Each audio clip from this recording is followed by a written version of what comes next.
Hey guys, I'm Darth, and today I'm back with more Total War Warhammer 2 online action. Today we're back with Bretonnia, this time with the Fae proper. Going to be facing off against the foul Dark Elves, so let's go ahead and take a look at the army compositions. We've got the Fae Enchantress, of course, with her Mortis Engine effect. We've also got Favor of the Fae for that plus 44 melee attack, single target, Arcane Conduit, Chalice of Potions, Regrowth, and Earthblood. In terms of the rest of the army, we've got 2 Grail Guardians currently in Lance formation.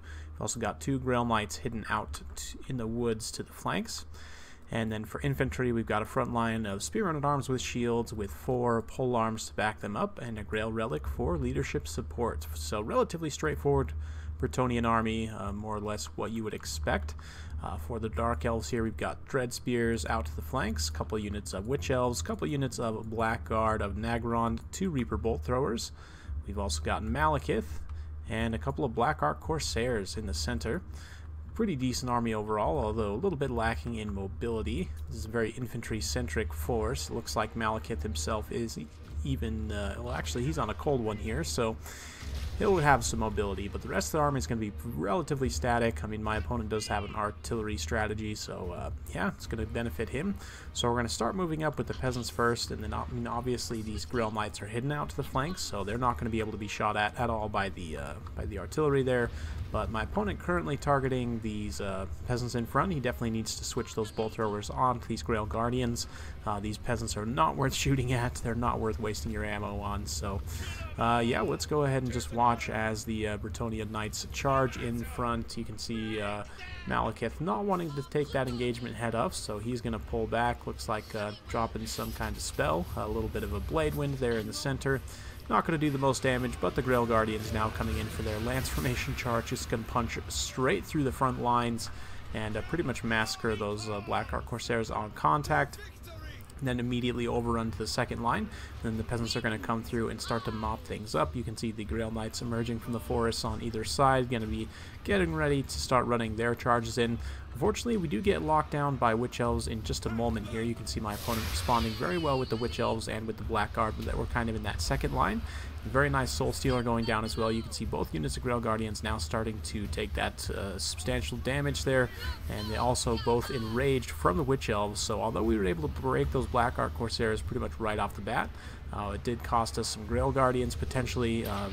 Chalice Potions going down, making square contact with that Blackguard of Nagron. Some really nice damage done there. You can see Grail Knights pulling away from some Spearmen who they had been cycle charging both sides. We're just trying to get up and around and start to clean up some of the backlined area here. Meanwhile, on the main line, the Grail Guardians are starting to get dragged down a little bit, but the Fae Enchantress is fighting over on the side. You can see some Dark Riders that I had failed to notice earlier did emerge from the forest, but of course everything here for my infantry has anti-large, and we're able to form up a bit of a square and fend them off with the pole arms. Fae Enchantress doing her thing in the center, and the Grail Knights cleaning up a lot of these routing units in the back. Since there's quite a few units here with some strength still left, we want to try and clean them up as much as possible. And now we're going to be collapsing back towards the center. Unfortunately, we did lose those Grail Guardians here, so it's just the Grail Knights now. It looks like actually both of them rallying now to the side, so potentially we can bring them back and do a bit of healing. But charging Witch Elves is risky, but if you can get them in a flat-out charge with these Grail Knights, they have such a high charge bonus, and they do magic damage as well, which circumvents the physical resistance of the Witch Elves. So they'll take a ton of shock damage from those charges, and as long as you're aggressively cycling in and out, you won't get enraged as long as your guys aren't too low of health, because they did recently change the Witch Elves' ability here. This, let's see, this guy right here. So it gives the Rampage trait rather than automatically making you go out of control. So basically that means you would have to have taken some shock damage. You can see this unit is now enraged, whereas previously it wasn't. So your units do need to take some damage before they will actually enrage. So if you can keep them fresh, they won't get enraged. But unfortunately I did get caught out there, and you can see my opponent very well played, following up with those Blackguard of Nagron. Despite everything, his balance power is still relatively close. There's a lot of Dark Elf units starting to rally here. We're just doing a bit of an alpha strike here on these Blackguard. You can see those Grail Guardians pretty much up to their healing cap at this point. But Malekith is being surrounded by these men-at-arms with polearms, and whenever possible we're going to be dropping that Favor of the Fae on them.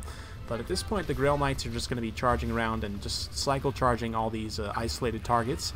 Because everything is so isolated here, And there's no mobility to respond to my opponent. We're going to be able to do so. So even though a Blackguard Nagarond are elite tier halberd, you know, if we can just cycle charge him, do a quick charge, and then immediately pull away with a very tattered unit like this, they'll take a lot of damage. Especially in the late game situation where the Grail Knights have this perfect vigor trait, they're still fresh, whereas a lot of the other units at this point are going to be winded, tired, and even exhausted.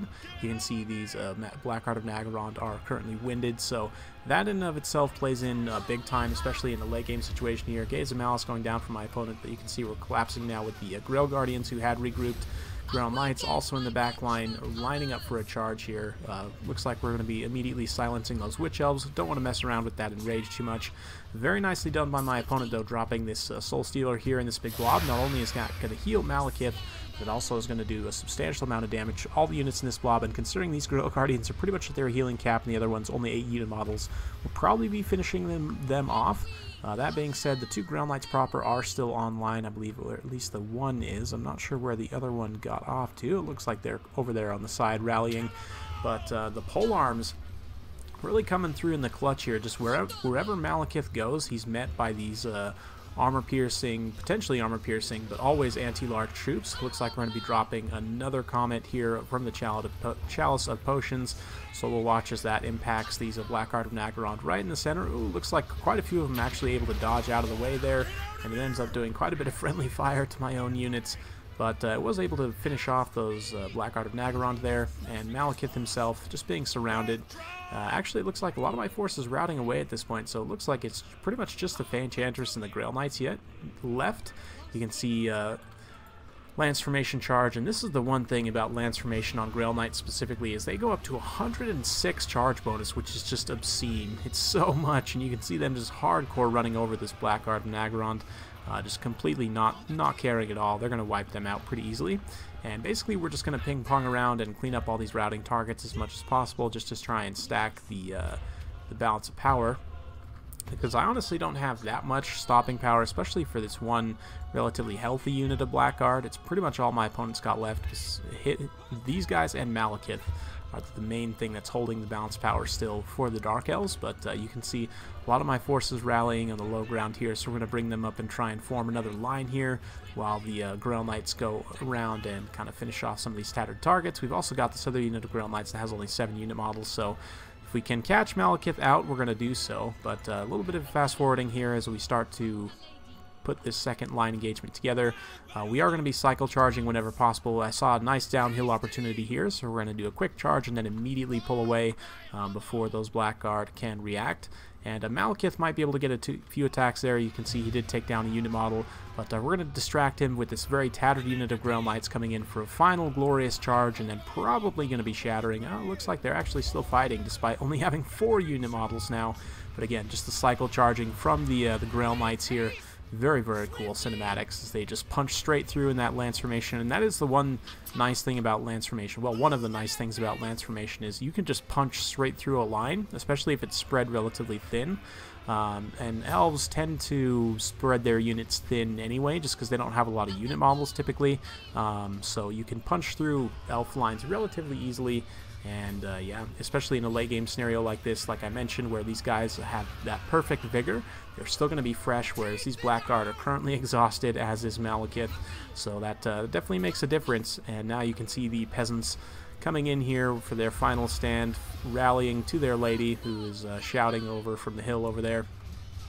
You're going to come over and help? Yeah, she's admiring the view, which I have to say, quite gorgeous. The Nagarond maps, as much as I hate fighting in these very dense woods, they certainly look beautiful. But Word of Pain going down on these Grail Knights, unfortunately not going to be enough at the end of the day to salvage this situation here. You can see the Enchantress is going to come in and start applying that drain effect now that things are nice and low. We've got some more spears to fix these guys in place, and we're going to be coming around with one more cycle charge from these Grail Knights, rather. Another nice Gaze of Malice, but at this point, the leadership of the Dark Elves is going to crumble. You can see Malekith himself starting to give up the fight, and that is going to be army losses. So very well played, close battle, fun battle. My opponent's build was pretty solid overall. There are a few things personally that I would change, but at the end of the day, the Grail Knights and the Grail Guardians doing their work, and even the Men-at-Arms definitely contributed this time. That isn't always the case, but certainly with the pole arms, with that armor piercing, especially when you buff them with the Favor of the Fae, this one managed to get quite a few chevrons. I believe they all began with one. All the men-at-arms had a single chevron to begin with. You can see this one 46 kills and 2 chevrons over the course of the battle. This one also managed to pick up a chevron with 56 kills and 62 kills here. I'd imagine this one is probably pretty close to picking up a chevron, but considering these are garbage tier, you know, peasant units, that's pretty good. But 202, 160, 66, and 83 for the Grail tier units. These guys are definitely the ones you want getting the work done, so we were able to do so. My opponent, Malekith, netting 160 himself. Obviously, he's a force of nature. The Dread Spears did okay in some circumstances, but his front line got run over pretty hard. Those Black Ark Corsairs just got bro-charged by the Grail Guardians and didn't pay out at all. Witch Elves actually did a good job of holding my knights in. The Grail Guardians, after that initial really strong charge, they were able to rally and come back in the late game and do some help, but initially very well played by my opponent, getting on there with the Witch Elves and the Black Guard. Very good when used in combination. I really like that. The one thing I would say is you probably want to deploy the Dark Riders in a little bit closer to your army so you can try and potentially draw away the Grail Knights, or when they try and cycle away you can tail them with the Dark Riders to kind of annoy them. It's a little bit tricky, but they can be used in more of a defensive role. I think it would be better, especially when you're trying to protect these Reaper Bolt Throwers. Now personally I'd probably cut these Reaper Bolt Throwers and go with the not the Dark Shards. I mean, you could go with Dark Shards, but you're probably going to get bro charged. If you take the Dark Riders, they're not going to be caught as easily by the Bretonnians, so they can, as long as you have the micro to keep them out in front, then you know you won't be caught, and you can still get that missile damage out, especially on the knight units out of the flanks where you want them. So yeah, overall, very fun battle. Hope you guys enjoyed watching. If you do like this kind of content, feel free to like, subscribe, hit that bell notification button so every time I upload a new video, you'll be notified. Thank you once again for watching, and we'll see you next time.